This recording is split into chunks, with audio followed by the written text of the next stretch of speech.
মাত্র 2 বছরের শিশুর ধ্যান জ্ঞান জাতির জনক বঙ্গবন্ধু শেখ মুজিবুর রহমান। ভিডিওর শুরুতে যা দেখলেন ঠিকই দেখেছেন। 2023 সালে এক মা বাবা যাদের নামের পাশে থাকা উচিত সন্তান রক্ষক, তারা করেছিল সম্পূর্ণ উল্টো কাজ। ছোট্ট একটি শিশুকে যে বয়সে কোরআন, হাদিস, নৈতিকতা আর মানুষের প্রতি ভালোবাসা শেখানো উচিত, সেই বয়সেই তারা তাকে বানিয়ে তুলেছিল রাজনৈতিক হাতিয়ার। ও শুধু নানা ভাই ছাড়া কিচ্ছু বোঝে না, ওকে নানা ভাই দিলেই ও খুশি।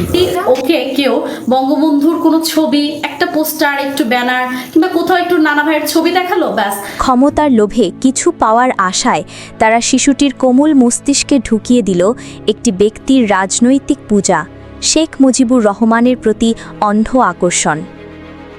ভাবুন তো, যে বয়সে মাটি দিয়ে খেলতে ভালো লাগে, নতুন অক্ষর শিখতে ভালো লাগে, সেই বয়সেই তাকে শেখানো হলো একপাক্ষিক রাজনৈতিক মতবাদ। মা বাবা যা শিখায় সন্তান তাই শেখে, কিন্তু এখানে শিক্ষা নয়, ছিল এক ধরনের মানসিক প্রোগ্রামিং। অনেক ভালোবাসতেন যে তিনি যদি একটিবার জানতে পারতেন যে একটা ছোট্ট বাচ্চা আমাকে এত ভালোবাসে, কিংবা মাননীয় প্রধানমন্ত্রী যদি জানতেন যে একটা ছোট্ট বাচ্চা আমার বাবাকে এত ভালোবাসে, না হলে ওনারা কত না জানি খুশি হতেন।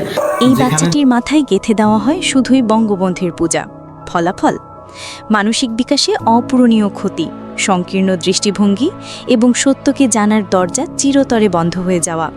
আমরা এই 16 বছরে যা দেখেছি তা কেবল একজন শিশুর গল্প নয়, বরং একটি প্রজন্মের গল্প।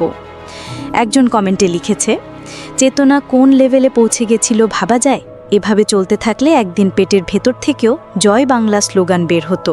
এমন ভিডিও দেখতে চাইলে আমাদের চ্যানেলটির সাথে যুক্ত হয়ে যান। কমেন্ট করুন পরবর্তীতে কীরকম ভিডিও চান। আপনার একটি সাবস্ক্রাইব আমাদের অনুপ্রেরণা যোগায় ভিডিও বানানোর জন্য। দয়া করে সাবস্ক্রাইবটি করে যাবেন।